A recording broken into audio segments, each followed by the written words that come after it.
Today, I am going to be talking about the second foundation of mindfulness. And this is the contemplation of feelings.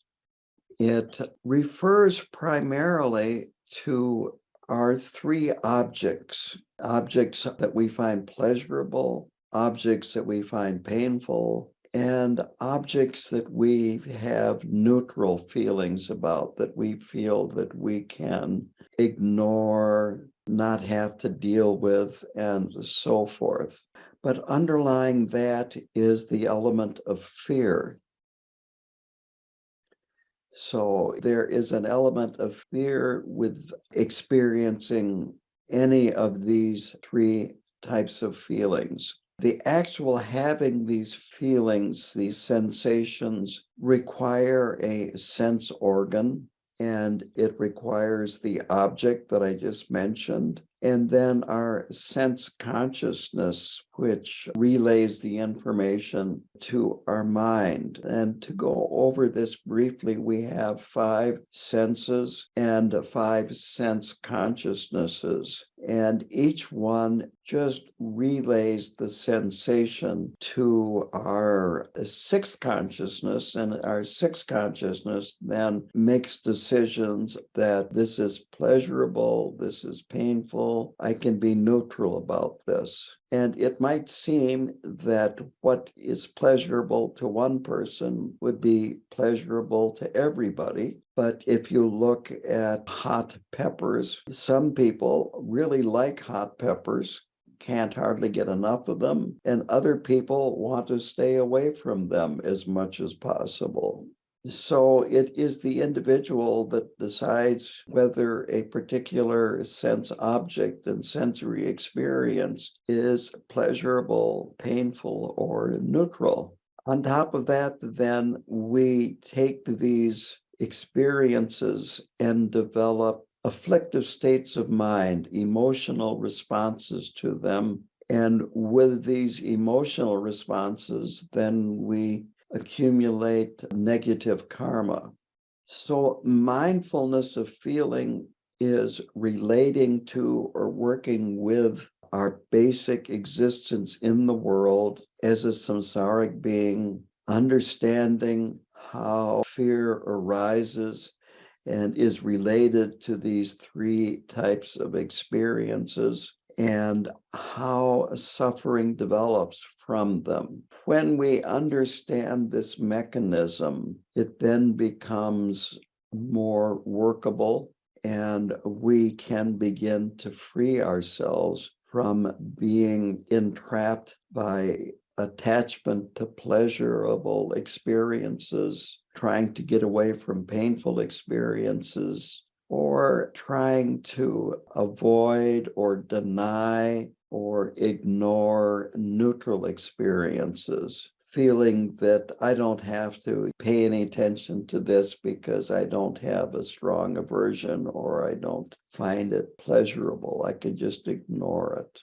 So there is fear of attachment towards desirable objects, and it is the fear of the attachment ending one way or another. Because of impermanence, there is fear that you will be separated from a desirable object. There is fear related to hatred, anger, and aggression towards the unpleasant objects. Unpleasant objects and experiences arise, and along with the arisal comes this fear that we're meeting what we do not want to meet. We're experiencing what we do not want to experience. And then, of course, there is the fear that this experience won't end.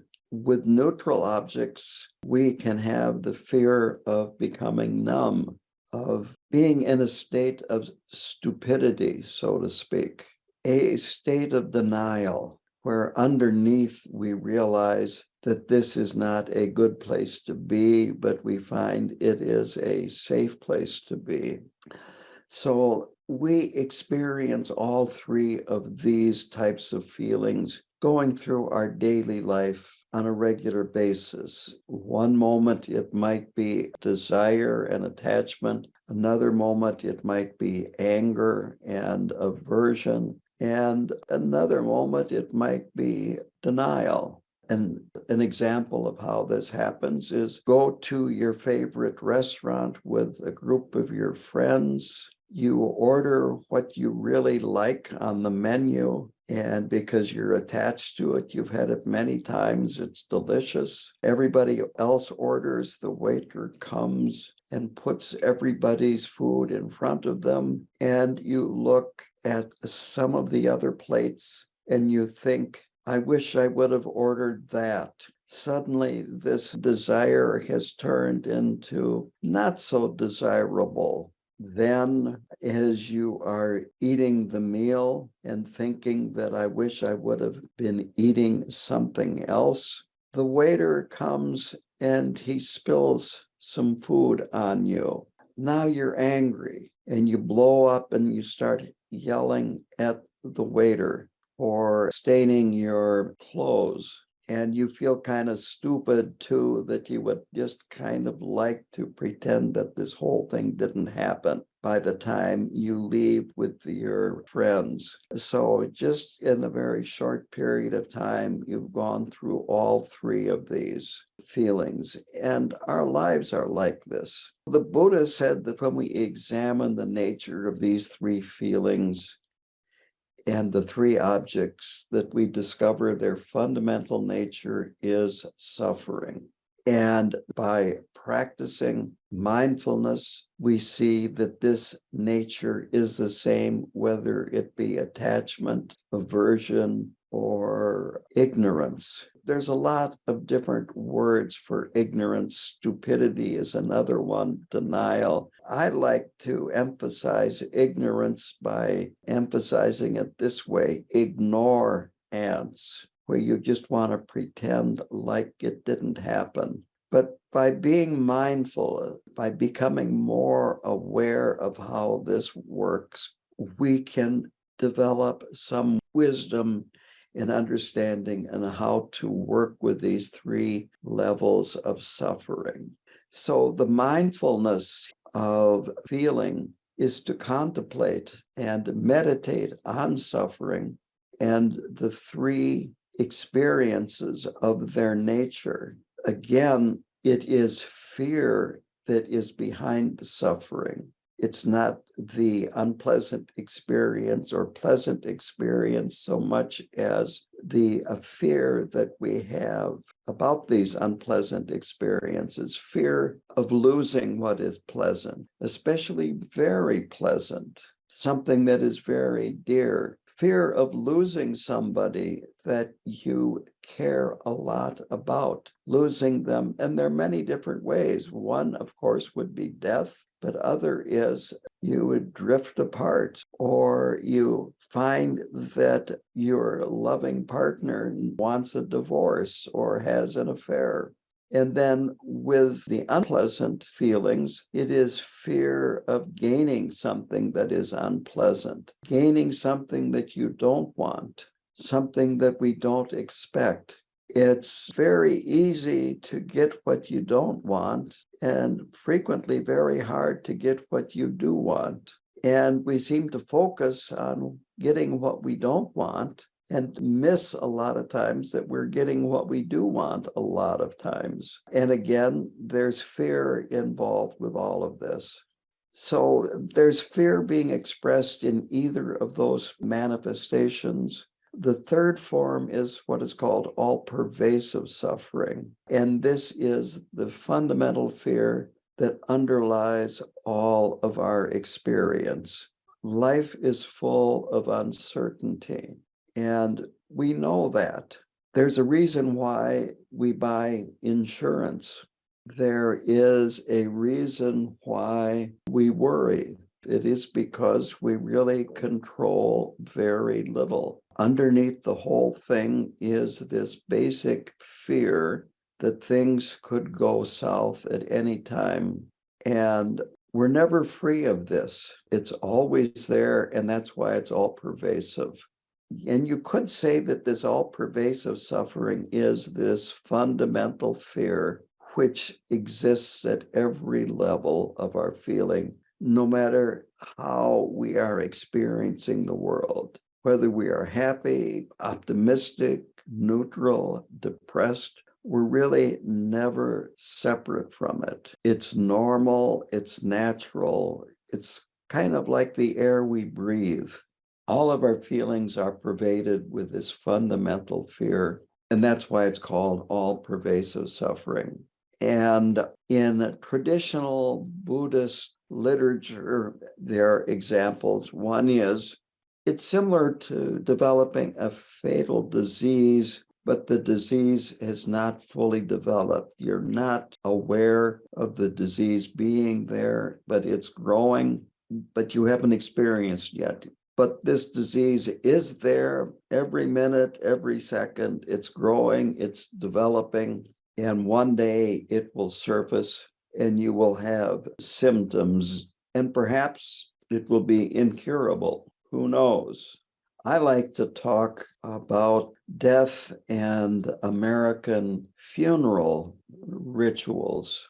We all know that we are going to die, but there is so much in American culture that is oriented towards denying death. My grandmother was a funeral director. Even as a young boy, when I would visit her, she was a working woman. And I would go to the funeral home and visit her, and it was common where there would be caskets, or at least a casket with a corpse in it. The original funeral home was dark. It had red velvet drapes that went from the ceiling to the floor. There was a big grandfather clock that was quite loud, going tick, tick, tick, and then chiming, and it almost was like something out of a 1930s horror movie.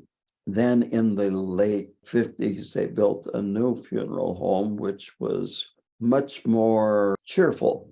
The whole ritual of funerals changed. And last year, I performed a funeral at they called it a celebration of life center. Funeral wasn't even in the name of the organization. It was set up around tables, and everybody would sit. There were about seating for 8 people around each table. And it was a short service. They had the board with all the pictures of the person's life. And then after that, food service came in and everybody got a nice meal, and that was it. Caskets, well, you can get a Vikings casket. You can get a Green Bay Packer casket. You can get a casket with about anything on it that you want. There's really so little acknowledgement that somebody has even died. I remember when I worked at the funeral home that a compliment for the mortician was, the person looks better now than they did when they were alive, or she looks like she's sleeping, and then everybody feels comfortable. The bottom line is that underneath every being that's alive, the end is death. And so that brings up the suffering of change. And what this means is losing of pleasant experiences. Shantideva, in his Bodhisattva's way of life, gave this example. The suffering of change is like honey on a razor blade. You lick the honey and it's very sweet and pleasant, but because of your desire, you keep licking it and licking it and licking it, and you just causes your tongue to get shredded and causes more pain, because whatever it is that we are attached to, at some point, we will be parted from it. Another way to put it is, if you're not happy before you get what you want, you're not going to be happy after you get what you want. We have this poverty mentality, and we just keep wanting more and more and more, and it just causes more and more suffering and fear of not getting enough, fear of being separated from the pleasure, and the result then is more pain, more suffering. So this is the suffering of change. The third type of suffering is the suffering of suffering. And so we run into what we don't want to run into.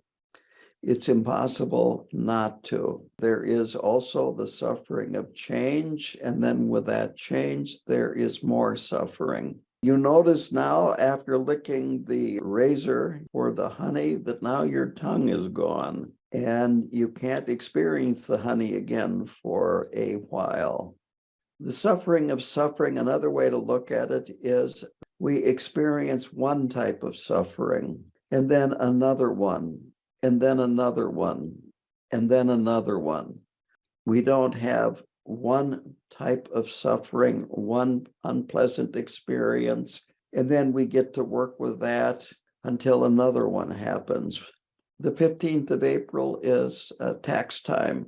So you file your taxes, and then a month later, you get a letter from the IRS saying, we would like to get to know you better. And so you have to show up at the office. And while you're going there, you get in an auto accident and are hurt. And now you have to deal with getting your car fixed. Then there is let's just say, a storm and a tree falls on your house. I mean, this is the way life works. It's one thing after another, after another. You could say that life is problem solving, one type of suffering after another, after another, after another. So we work with these by examining these three levels of experience: the feelings of suffering, the pleasant feelings, the neutral feelings, and seeing how they're related to fear, and seeing that they all have a lot in common. So the feelings that are related to pleasurable feelings are connected with the suffering of change. You look at those associated with unpleasant objects are connected with the suffering of suffering. And neutral states of mind are connected to the fundamental, all-pervasive suffering. Going back to what mindfulness of feelings means, it's observing these three feelings, being mindful of them, working with how we experience them in a very mindful way.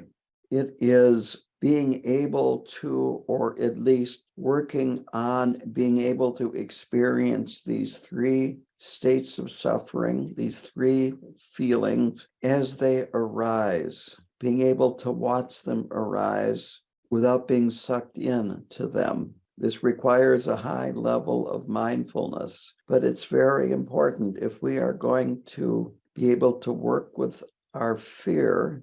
To put it even better, our fear of fear. If we're going to work with our fear of experiencing fear, we need this very fundamental, basic mindfulness of feeling.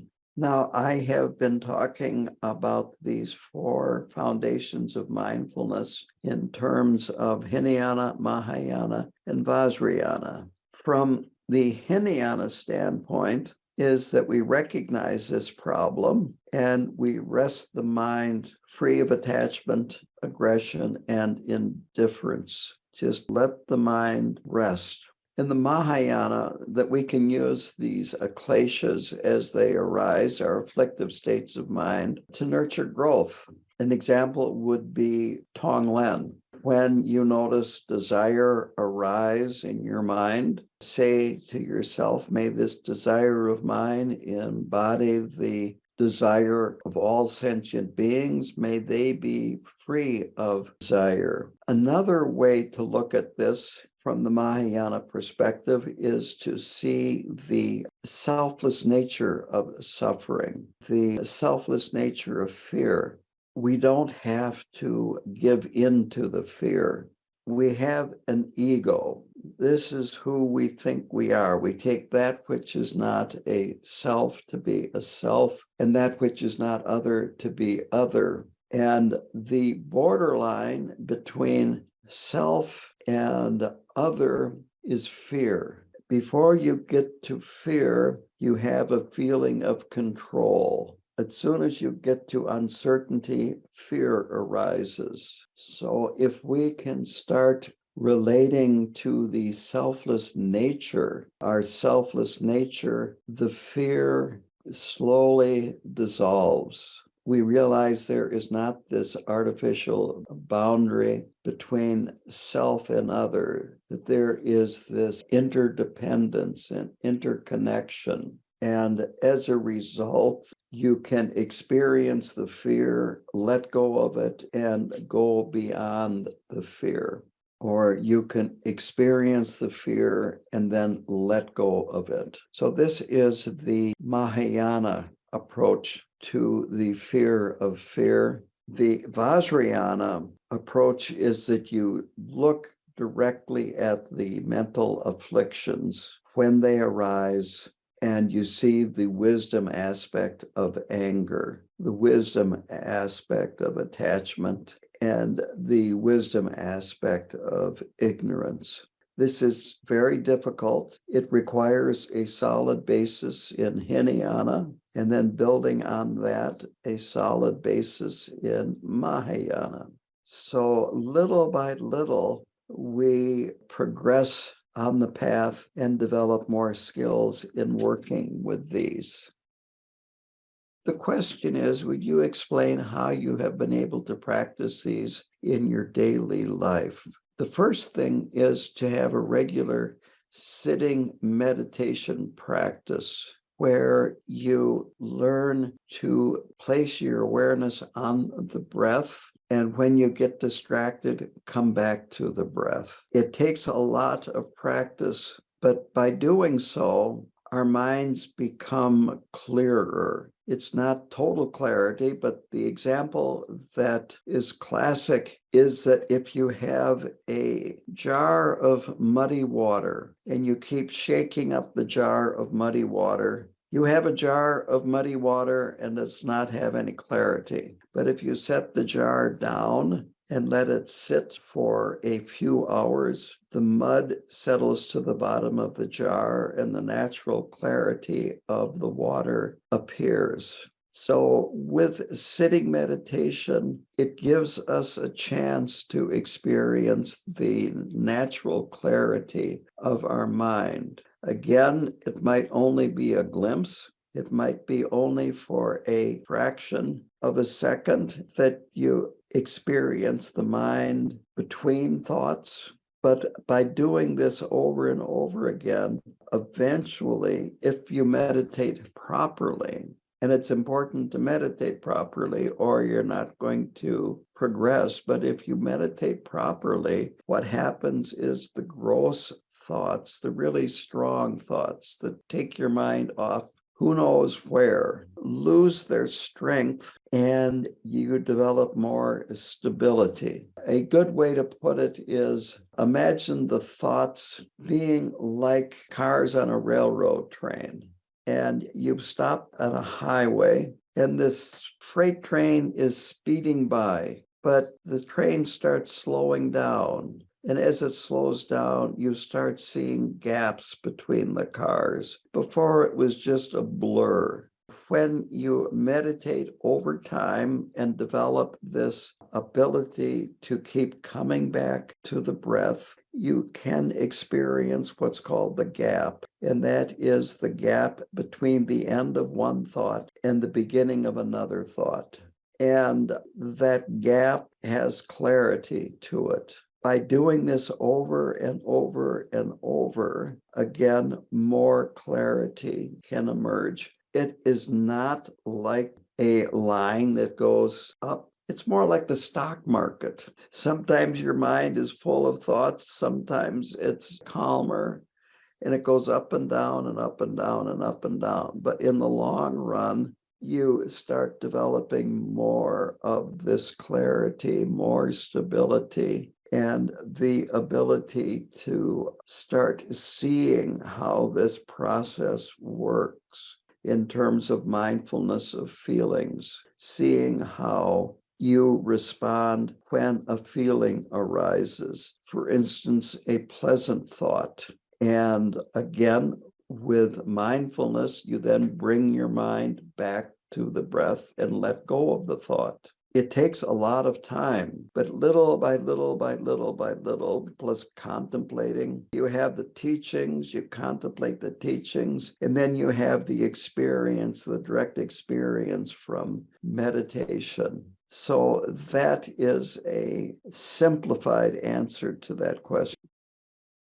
The question is it possible for anger to be an expression of love? Now think about having a small child in your house that you love, and they go over to the stove and turn the gas on. Well, it might be good to give them a slap on the hand with a no for emphasis. On the other hand, after that, be kind and loving to the child, but for emphasis, keep them from doing that again. Or the same thing for running out in the street. Sometimes it's called wrathful behavior, but the point is you make a strong point and then drop it, as opposed to then be angry the rest of the day at the child. I had this experience at the prison next to my office, and I had big windows there so I could supervise. I heard this commotion between two groups of inmates. So I went out into the room and said, "What's going on here?" I knew one group, both of them were musical groups. So I asked the one man from this one group that I was familiar with, they were in the Protestant choir. They would play guitar and drums at services. And as soon as he opened his mouth, a man from the other group behind me started going, yada, yada, yada, yada, yada, yada. And I just turned to him and I said, "Shut up." And they, "Okay, tell me what's going on here." So he opened his mouth and the guy behind me, yada, yada, yada, yada, yada. And I then turned and I said, "Shut up. Okay, tell me what's happening here." And he started to explain. And again, the guy behind me, yada, yada, yada, yada. So I turned to him and said very loudly, "Shut up." At that point, the other group said, "That's okay, we'll come back later." The problem was solved. I would have preferred the group that I knew stay, but this solved the problem. I later heard from some other inmates that, in their words, my stock went up because I wasn't being pushed around. But I dropped it at that point. There was no anger. I solved the problem. Sometimes it's called forceful action. So you can have actions that are motivated by caring and love, but still are forceful, but you're not punishing, you're just emphasizing. So the question continues. So all of this is about having this love underneath it all, this vast compassion and caring. And how are you able to implement that in your life? It is difficult and it requires a lot of practice. It is, in a way, an aspiration that we realize that we are full of flaws, self-interest, various faults, habitual patterns, and so forth. But we work on it little by little by little. And it also helps to have good teachers like Khenpo Karthar Rinpoche, that was an incredible example of patience and forbearance and so forth, as well as wisdom. But little by little, you start seeing things more clearly. You start realizing that you can act more selflessly, and your wisdom starts kicking in. It's not like an all or nothing. It's not like suddenly you get it. This is something that I have seen over and over again from people that are new to Buddhism. They read a book, they attend a few teachings, and then they say, "Oh, I've got it." And it's all intellectual. And you need to take this into your experience and into your heart. You need to live the teachings rather than have an intellectual understanding.